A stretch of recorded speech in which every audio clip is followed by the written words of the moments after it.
Qui non si raccontano le solite storie, qui si dà voce a quelle dimenticate.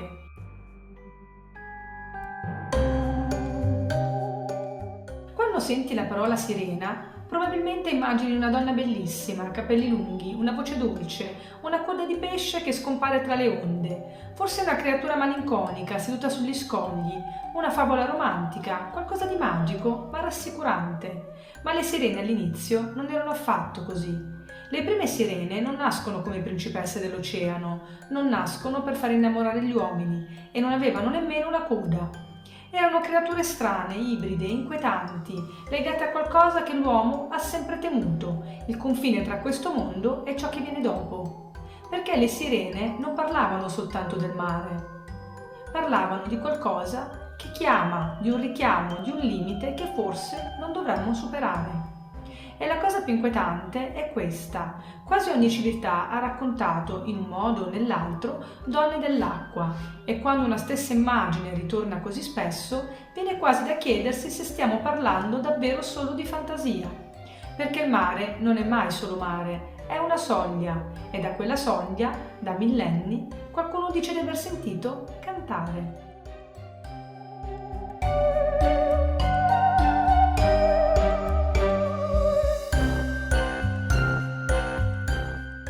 Per capire davvero le sirene dobbiamo cancellare l'immagine moderna. Niente coda di pesce, niente conchiglie sul seno, niente romanticismo zuccheroso. Nell'antica Grecia le sirene erano donne uccello, creature con volto femminile e corpo da uccello, con artigli, ali e piume, un'immagine oggi quasi dimenticata ma fondamentale.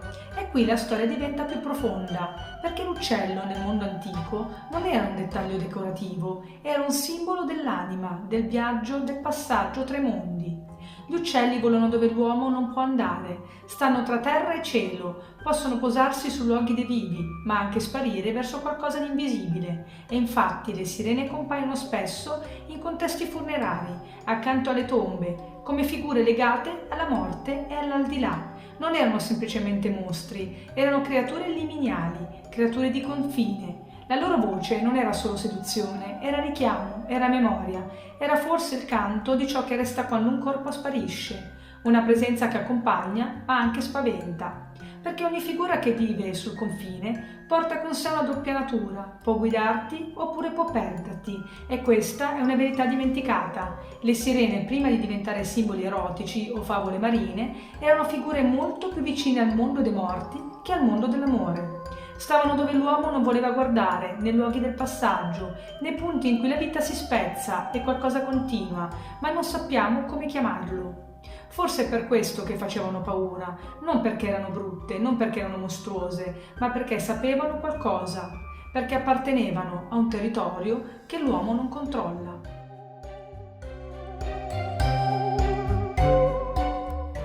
Poi arriva Ulisse e qui tutti credono di conoscere la storia. Le sirene cantano, i marinai impazziscono, le navi si schiantano, Ulisse si fa legare all'albero della nave per ascoltarle senza morire.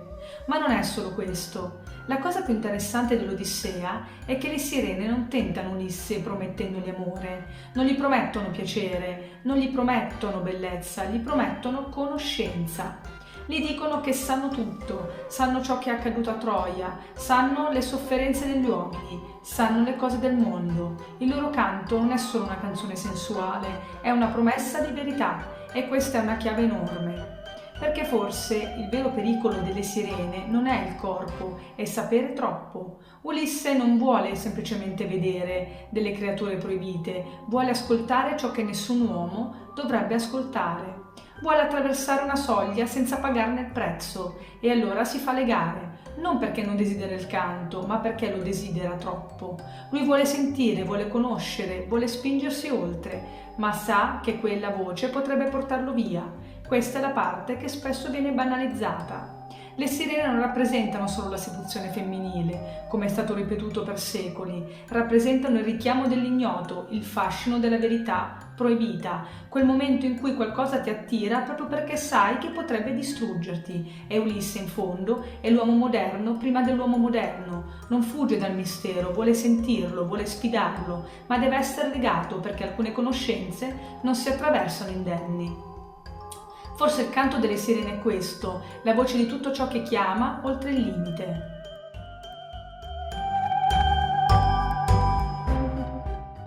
Anche il nome Sirena è avvolto da un'ambiguità affascinante. Non esiste una spiegazione unica e definitiva che metta tutti d'accordo, ed è già perfetto così, perché alcune parole antiche sembrano arrivare fino a noi come conchiglie rotte. Ne vediamo la forma, ma non sappiamo più da quale profondità vengano. Una delle interpretazioni più suggestive collega la sirena all'idea di legare, catturare e trattenere, ed è un significato potentissimo perché la sirena non uccide come un predatore qualunque, non ti assale, non ti insegue, ti ferma, ti lega con la voce, ti interrompe il viaggio, ti costringe a guardare verso un punto da cui forse non tornerai uguale. E questo rende il suo simbolo ancora forte.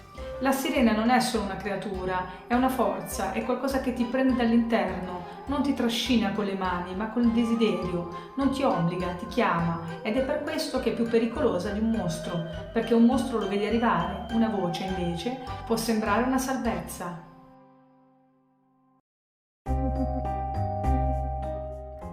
A un certo punto però la sirena cambia corpo, la donna uccello dell'antichità inizia lentamente a sparire e prende forma la sirena che conosciamo oggi, metà donna e metà pesce. Questa trasformazione non avviene in un giorno e non è casuale, è il risultato di secoli di immagini, paure e simboli che si mescolano. Nel Medioevo molte figure antiche vengono reinterpretate attraverso la morale cristiana. Creature che prima erano ambigue, sacre, oscure o legate all'aldilà diventano spesso simboli del peccato, della tentazione, dell'inganno. La sirena perde la sua funzione funeraria e diventa sempre più una figura della seduzione pericolosa. La donna che incanta, il corpo che distrae, il desiderio che porta alla rovina. E il mare diventa lo scenario perfetto, perché il mare, da sempre, ha una doppia faccia, è madre e tomba. Nutre e divora, porta via ma inghiotte navi, uomini e memorie, è bellezza e terrore insieme, non puoi dominarlo davvero, puoi attraversarlo, puoi pregarlo, puoi studiarlo, ma non possederlo. Così la sirena scende dall'aria all'acqua. Da donna uccello diventa donna pesce, da figura dell'anima diventa figura dell'abisso e il suo canto non arriva più dal margine tra terra e cielo, ma dal confine tra superficie e profondità. È una trasformazione simbolica enorme perché l'acqua non è solo acqua, l'acqua è l'inconscio, nascita, morte, memoria e mistero, è ciò che copre, ciò che nasconde, ciò che riflette ma non rivela mai tutto. La sirena moderna nasce lì, nel punto in cui la paura del desiderio incontra la paura della profondità.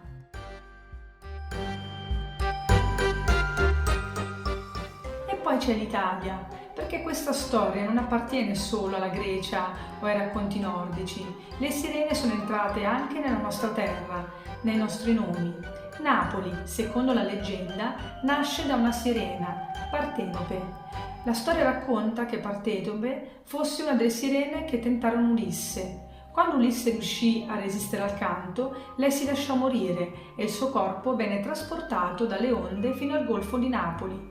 Lì, secondo il mito, sarebbe sorta Partenope, l'antico nome della città, e questa immagine è potentissima, una città nata dal corpo di una sirena. Napoli non nasce solo sul mare, nasce da una creatura del confine, da una figura che unisce canto, morte, bellezza, rovina e memoria. E forse non è un caso che Napoli sia una città così stratificata, così magnetica, così piena di sacro e profano, di luce e ombra, di culto dei morti e vitalità feroce.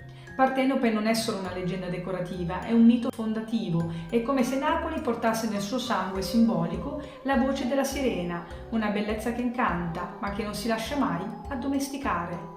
Ma le donne d'acqua non vivono solo nel Golfo di Napoli. Nelle tradizioni italiane, soprattutto lungo le coste, ritornano racconti di presenze femminili, legate al mare, alle grotte, agli scogli, ai richiami notturni. In Sicilia, in Sardegna, lungo le coste tirreniche, il mare non è mai stato solo paesaggio, è stato creatura viva, luogo di apparizione di paure, di promesse e sparizioni. Ci sono storie di donne marine viste tra le onde, di canti sentiti nelle notti di tempesta, di figure che compaiono e svaniscono, di creature che sembrano appartenere a un mondo parallelo. E anche quando il nome sirena non viene usato, il simbolo è lo stesso, una presenza femminile che arriva dall'acqua e porta con sé qualcosa che non è mai completamente umano. L'Italia ha sempre avuto un rapporto antico con il mare, non un mare da cartolina, ma un mare sacro, pericoloso, popolato da santi, morti, mostri, madonne, pescatori, leggende e sparizioni, e in questo mare la sirena trova casa perfettamente.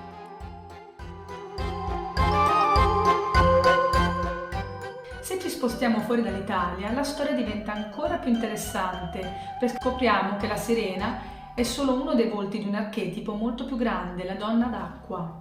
In Scozia e nelle isole del nord troviamo le selchi, creature che vivono come foche, ma possono togliersi la pelle e diventare donne.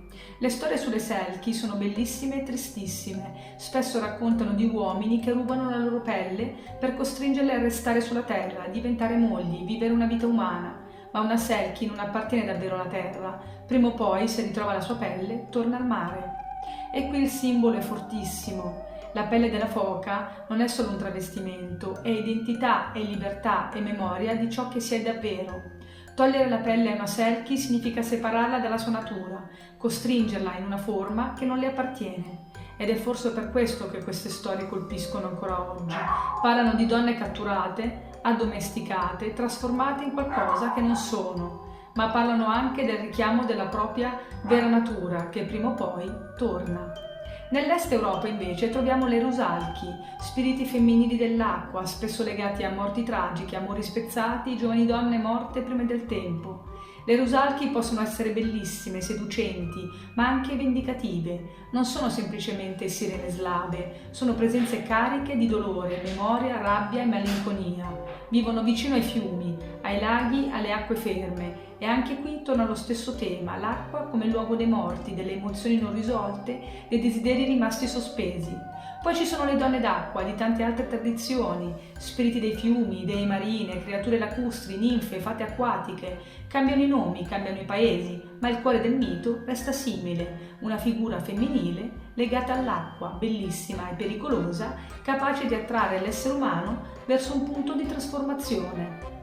E allora la domanda è inevitabile: perché? Perché in così tanti luoghi l'acqua è abitata da donne misteriose? Forse perché l'acqua è femminile nel senso più antico e simbolico del termine, genera, avvolge, nutre, ma può anche sommergere, è nascita e dissoluzione, è grembo e tomba, è ciò da cui veniamo e ciò in cui possiamo sparire.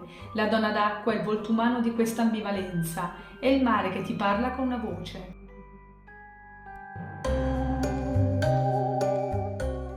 Poi c'è l'altra parte della storia, quella più strana, quella che non sta nei manuali di mitologia, ma nelle cronache, nei racconti dei marinai, negli archivi dimenticati, nei video cancellati, nelle discussioni online, nelle testimonianze che fanno sorridere qualcuno e inquietano qualcun altro, perché le sirene non sono rimaste solo nei miti. Nel 1493 Cristoforo Colombo scrisse di aver visto 3 sirene vicino alle coste dei Caraibi. Disse anche che non erano belle come venivano raccontate.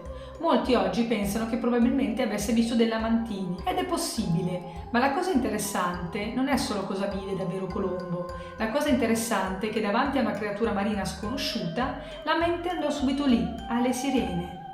Questo ci dice quanto il mito fosse già potente, quanto fosse radicato nell'immaginario umano. Quando l'uomo vede qualcosa nell'acqua che non sa spiegare, spesso non inventa da zero, pesca da una memoria antica. Nei secoli successivi continuano racconti di avvistamenti, presunte creature spiaggiate, corpi strani trovati sulla costa, esseri mezzi umani e mezzi pesce, mostrati nei circhi, nei musei di curiosità, nelle fiere. Alcuni erano falsi costruiti apposta, come le famose sirene assemblate con parti di animali diversi. Altri ancora sono più sfumati, meno chiari, più difficili da liquidare perché arrivano da marinai, pescatori, persone che con il mare vivevano davvero. E poi arriviamo all'epoca moderna, dove il mito non muore, cambia piattaforma. Oggi le sirene vivono anche online, video virali, presunti ritrovamenti, registrazioni, sottomarine, creature spiaggiate, immagini sfocate, racconti di zone interdette, documentari ambigui, discussioni sul forum, leggende nate attorno al Noah, all'oceano profondo, ai suoni misteriosi registrati sotto il mare. E qui bisogna essere intelligenti, non ingenui, ma nemmeno chiusi come muri. Non tutto quello che gira online è vero, moltissimo è costruito, montato e manipolato, ma il punto interessante è un altro: perché proprio le sirene continuano a tornare? Perché tra tutte le creature possibili queste immagini continuano ad accendere qualcosa nella mente collettiva? E poi c'è un dettaglio che in tanti racconti moderni ritorna e alimenta il mistero: la presenza dei militari. Quando si parla di strani spiaggiamenti, zone chiuse improvvisamente, esercitazioni navali, sonar, rumori sottomarini, animali marini disorientati, navi militari nelle vicinanze, spesso nei racconti online compaiono proprio loro, i militari, non sempre come prova di chissà cosa, ma come presenza ricorrente, come ombra narrativa. E questa cosa colpisce perché il mare è davvero uno dei luoghi più controllati e meno conosciuti del pianeta. Sotto la superficie non ci sono solo pesci e relitti, ci sono basi di esercitazioni, strumenti di ascolto, tecnologie, rotte militari, zone proibite, esperimenti acustici, sonar capaci di disturbare la vita marina. Questo non significa che ogni racconto sulle sirene sia vero, ma significa che l'oceano moderno non è un luogo innocente. Il mare è ancora un territorio di mistero, ma anche di potere. E forse è proprio questa miscela a rendere tutto così inquietante, il mito antico della creatura nascosta nell'acqua che incontra il mondo moderno dei radar, dei marine militari e delle registrazioni sottomarine, delle agenzie, dei documenti, dei silenzi. La NOAA viene spesso tirata in ballo nei racconti su internet, a volte in modo esagerato, a volte completamente distorto, ma anche qui il punto non è fare il processo a ogni singola voce, il punto è osservare il fenomeno. Quando l'uomo moderno cerca il mistero nel mare, non immagina più solo scogli e canti, immagina archivi, file segretati, sonar, copie recuperati, autorità che arrivano prima dei testimoni. E così è come se la sirena si fosse adattata ai tempi. Nell'antichità cantava tra gli scogli, oggi appare in un video sgranato, in un racconto sparito, in una spiaggia chiusa, in una storia che qualcuno giura di aver visto e qualcun altro deride. Ma il richiamo è lo stesso, c'è qualcosa nell'acqua e non sappiamo se vogliamo davvero scoprirlo.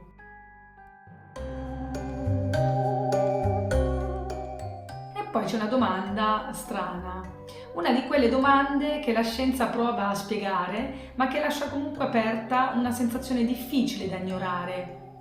Perché i delfini sembrano così interessati agli esseri umani? Perché in certi casi sembrano riconoscere i nostri volti, cercare il contatto, osservare le espressioni, comportarsi quasi come se non fossimo completamente estranei? La biologia marina parla di animali estremamente intelligenti, capaci di riconoscere schemi, individui, emozioni e persino di collaborare in modi sorprendenti. Ma il mistero resta. Perché quella sensazione di familiarità è così forte? Perché davanti a un delfino tante persone raccontano la strana impressione di essere riconosciute? E allora nasce una domanda quasi impossibile da ignorare. E se per loro non fossimo così sconosciuti? Se il mare custodisse qualcosa di più vicino a noi di quanto immaginiamo? Forse è solo suggestione, o forse no, nelle profondità che ancora conosciamo così poco, esiste qualcosa che ci assomiglia più di quanto siamo pronti ad ammettere, perché il mare da millenni continua a restituirci sempre la stessa sensazione, quella di non aver ancora visto tutto.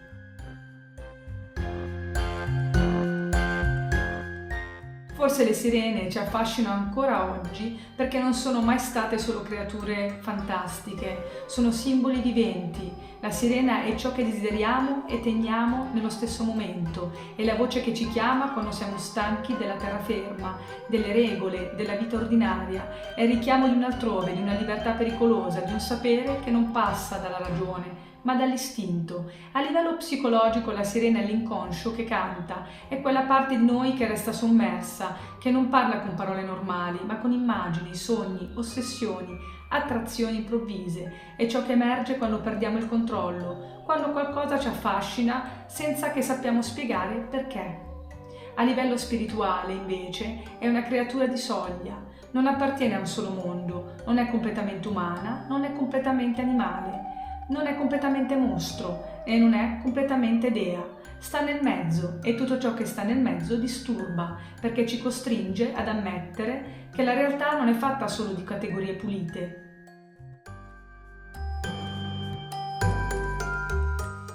Le sirene ci ricordano che il confine è il luogo più potente di tutti, il confine tra vita e morte, tra desiderio e rovina, tra conoscenza e follia, tra umano e animale, tra storia e leggenda, tra ciò che possiamo provare e ciò che continuiamo comunque a raccontare. Ed è forse per questo che hanno resistito a tutto: religioni, epoche, scienza, cinema e internet. Ogni epoca li ha trasformate, ma nessuno è riuscito a cancellarle. Le ha rese demoni, tentatrici, principesse, mostri, spiriti, simboli femminili, creature horror, icone pop, ma il nucleo è rimasto: una voce dall'acqua, una promessa, un pericolo, una soglia.